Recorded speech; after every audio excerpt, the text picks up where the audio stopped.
ଟିଟୁ ପଶୁପକ୍ଷୀ ମାନଙ୍କୁ ପୋଷିବାକୁ ଖୁବ୍ ଭଲ ପାଏ। ତାଙ୍କ ଘରେ ଗାଈ ଗୋରୁ ତ ଚାଷବାସ ପାଇଁ ଥାଆନ୍ତି। ତାହା ସହ ପିଲାଙ୍କର ଖେଳଣା କିଣାଯିବା ପରି ବାପା କେତେବେଳେ ଶୁଆଟିଏ ତ କେବେ ଶାରୀଟିଏ ପୁଣି କେବେ ନେଉଳଟିଏ ଆଣିଦିଅନ୍ତି। ଟିଟୁ ତାର ସେଇ ନୂଆ ନୂଆ ସାଥୀମାନଙ୍କ ସହିତ ଧୀରେ ଧୀରେ ଖେଳୁ ଖେଳୁ ଏକଦମ ସେମାନଙ୍କର ସାଥୀ ବନିଯାଏ। ଏବେ ସେ ଟିଟୁର ଚିଡ଼ିଆଖାନାରେ କାହିଁ କେତେ ଜୀବଜନ୍ତୁଙ୍କ ମେଡ଼। କିଚିରି ମିଚିରି କକରେକ ଶୁଁ ଶୁଁ ଭୂ ଭୂ ଚୁଁ ଚୁଁ ଡାକରେ ସେ ଘର ସାରା ପୂରିଯାଏ।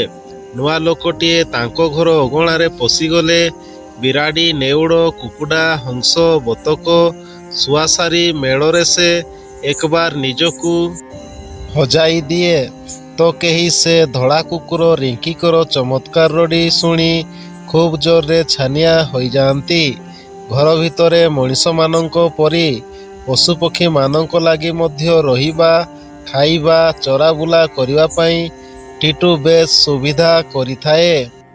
8-10ଟି ଦେଶୀ କୁକୁଡ଼ା ସହ ଲମ୍ବାବେକିଆ ବନରାଜ କୁକୁଡ଼ାଙ୍କର ସକାଳୁଆ ରଡ଼ିରେ ଟିଟୁର ନିଦ ଭାଙ୍ଗେ। ବଡ଼ି ସକାଳୁ ସବୁ ଜୀବଜନ୍ତୁ ଚଳଚଞ୍ଚଳ ହୋଇ ଉଠନ୍ତି। ଟିଟୁ ତା ମୁହଁ ଧୋଇ ଚା କପେ ପିଇଦେଇ ପାରା ବଣି ଶୁଆସାରୀଙ୍କ ମୁହଁରେ ଆହାର ଦିଏ। ଗାଈଗୋରୁଙ୍କୁ କୁଣ୍ଡା ତୋରାଣି ଦିଏ। ତାପରେ ହଳ ଲଙ୍ଗଳ ଧରି ସେ ବାହାରିଯାଏ ତା କ୍ଷେତକୁ। ତା ପଛେ ପଛେ ଚାଲେ ରିଙ୍କି।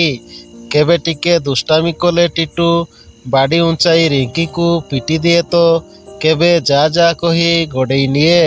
ସେତିକିରେ ଜାଣ ରିଙ୍କିର କଥା ସରିଲା। ସେ ଏବେ ଆଉ ଖାଇବ କ'ଣ? କଅଁଳା ପିଲାଙ୍କ ପରି ଖାଲି କୁଁ କୁଁ ହୋଇ କାନ୍ଦୁଥାଏ। ତେଣୁ ଟିଟୁର ମା ଅତି ଗେଲରେ ତାକୁ ନାକ କାନ୍ଦୁରି ରିଙ୍କି ବୋଲି ଡାକନ୍ତି। ଥରେ ସେ ଟିଟୁର ବାପା ଅଫିସ କାମରେ ଟିକେ ଚନ୍ଦ୍ରଗିରି ଯାଇଥିଲେ। ସେଇଠୁ 500 ଟଙ୍କା ଦେଇ ବଡ଼ ଆଦରରେ ଆଣିଥିଲେ ରିଙ୍କିକୁ। ସେତେବେଳେ ଟିଟୁ ମ୍ୟାଟ୍ରିକ ପଢ଼ୁଥିଲା। ଏମିତି ସୁଖ ଦୁଃଖ ଭିତରେ କଟିଯାଇଛି 12 ବର୍ଷ। ମାନେ ଗୋଟିଏ ଯୁଗ।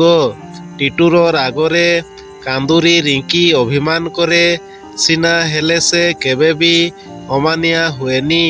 ଘଡ଼ିଏ ପରେ ରିଙ୍କି ପୁଣି ଟିଟୁ ପାଖକୁ ଯାଏ, ଲାତି ହଲାଏ।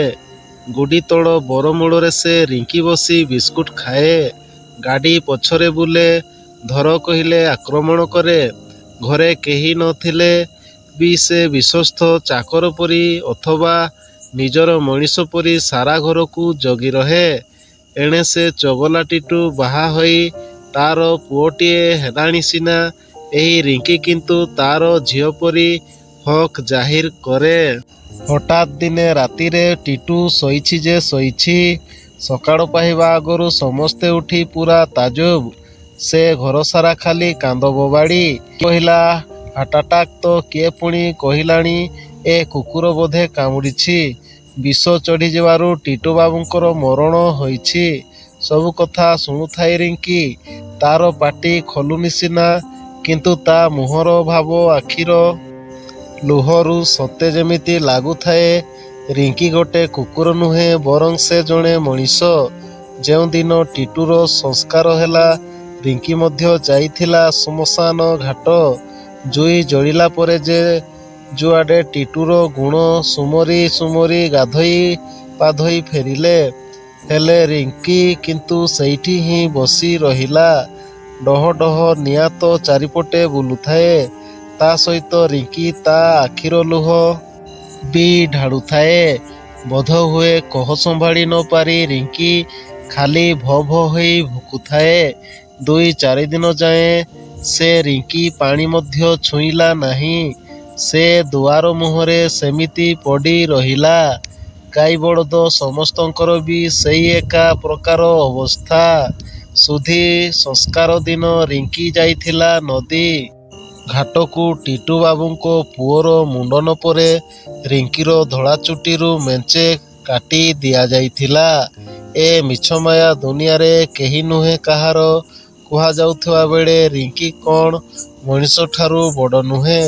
ସାବାସ୍ କାନ୍ଦୁରି ରିଙ୍କି ସାବାସ୍।